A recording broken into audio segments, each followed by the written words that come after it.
Hey, this is Tyler with TJack Survival. I'm going to show you today how to use a knife as your upper socket and the right way to do this without cutting yourself. So stay tuned.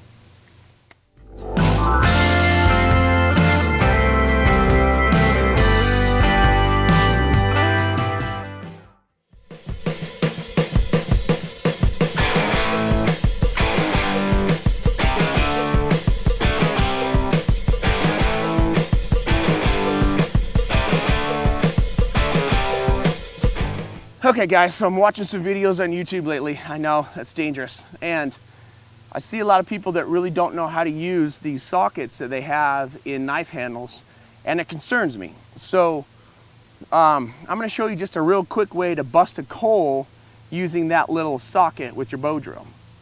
Now, this basically, I'm assuming you already know how to make a bow drill. You've already watched my other videos.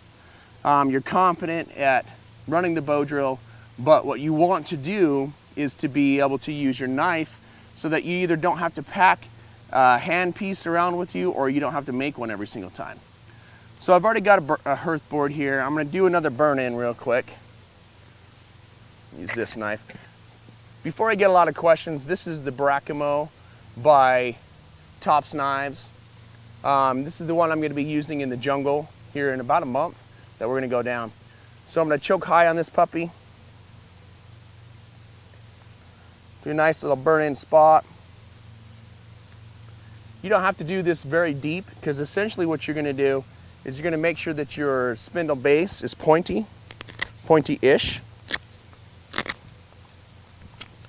And the reason why I'm going to make sure that this is pointy is so that it will grab and do its own, it'll burn into its own shape, not to the shape that I created for it. So I'm going to drop this down on there. I've already pre-measured my bow. We'll spin this around. I use the Egyptian technique. It's basically a 3-wrap technique with a fairly straight bow. I've just found that it's so much easier to control the bow. It's easier to pack the string. It grips better when you use 550 cord. It just works better. So I've got that packed up.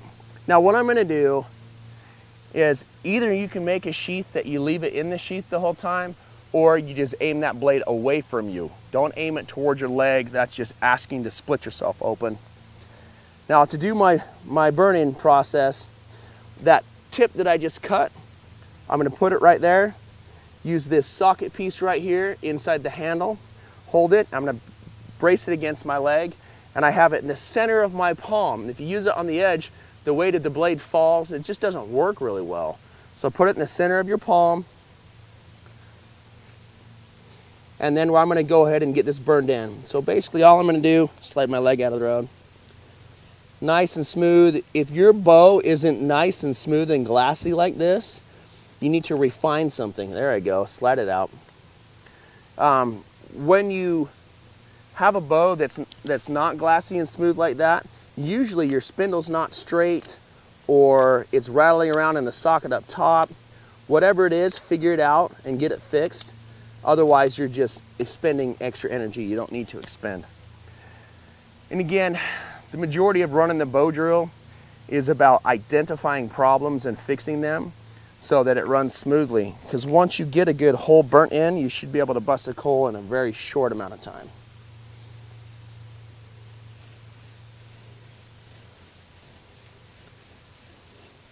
Create a little more pressure. And I use the full length of my bow from the tip to the base.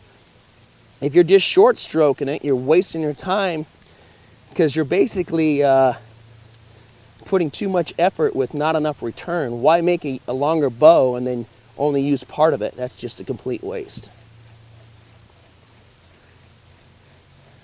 All right. So I've got a nice burn in. That's good enough. I know where my center of my hole is. Now I'm going to measure this puppy. I'm going to cut at an angle, 1/8 of a pie, just short of the center. Once I have my little cuts, now I can chip it, take the pieces out. This is kind of a harder wood hearth board. I don't know what it is, to be honest with you. I think it's a cottonwood, because the area that I collected it in had a bunch of dead cottonwood in it, but It's entirely possible that this is something else. It might be a piece of tamarisk. I'm not sure. Okay, did the burn-in part right there. Cut 1/8 of a pie just short of the center. Need to clean this up just a little bit right there. Okay, just short of the center. And then I added some cuts here and here, here and here to give me a pocket on the bottom. We should bust a coal pretty quick with that guy.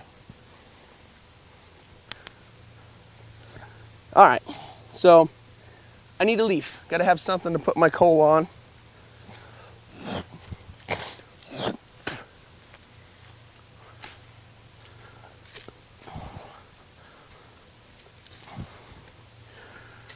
Now normally when you're going to make a full fire, you have your nesting material, you have your fire lay. Make sure you do that first.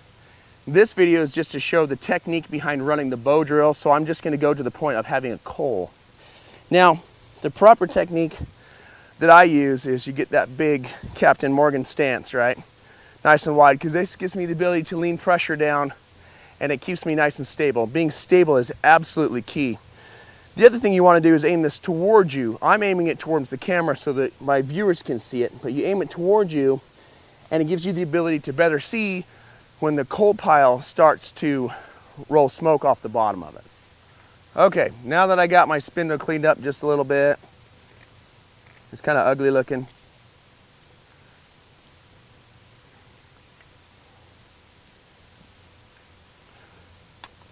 I can wrap this 1, 2, 3 times, get it nice and packed.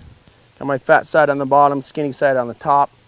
And again, I point this blade away from my leg, put it down right there, get everything out of the road.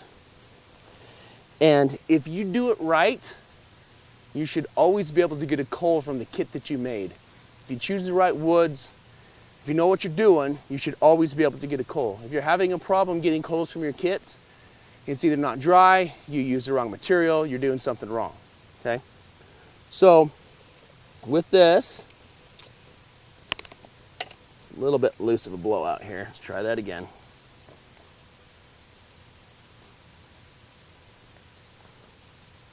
If you don't pack it right, you'll end up getting string on the top. When the string goes all the way to the top, it ends up putting pressure in your socket and you'll lose it. So make sure you get it started out right, like this is. Now I'm going to just nice and slow until I warm up my hearth board. If you suddenly just go for broke, you're just screwing yourself over. You're wasting your time. So make sure that you go nice and smooth. Get this up here. There we go. Nice and smooth until you heat it up. Once it's heated up, and you can start busting that ember.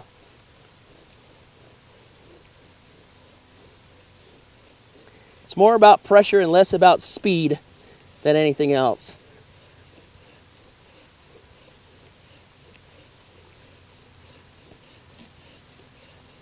But you do speed up a little bit right when you bust the coal.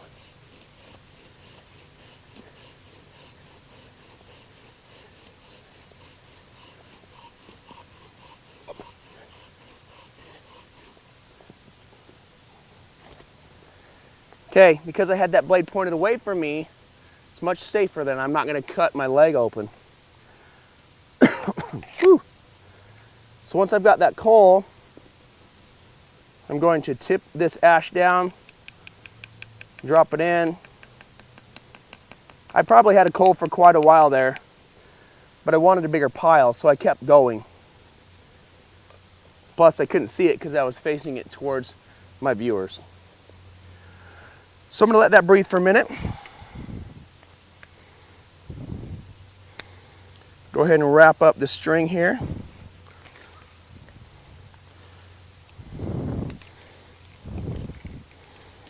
Put my kit away. A lot of people get in a big old hurry to grab that coal pile. When they do that, they destroy that coal pile. So if it needs oxygen, just blow on it with your hand. Otherwise, leave it alone. But that is a real-time video on what you need to do to appropriately bust a coal. Noisy animals. That is a real-time video of what you need to do to properly bust a coal while using your knife as a socket on top.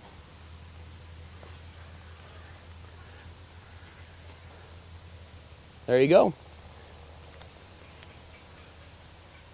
All right, guys, if this has been valuable to you, please hit the subscribe button. Leave the comments in the comment section below, and thank you for watching TJack Survival.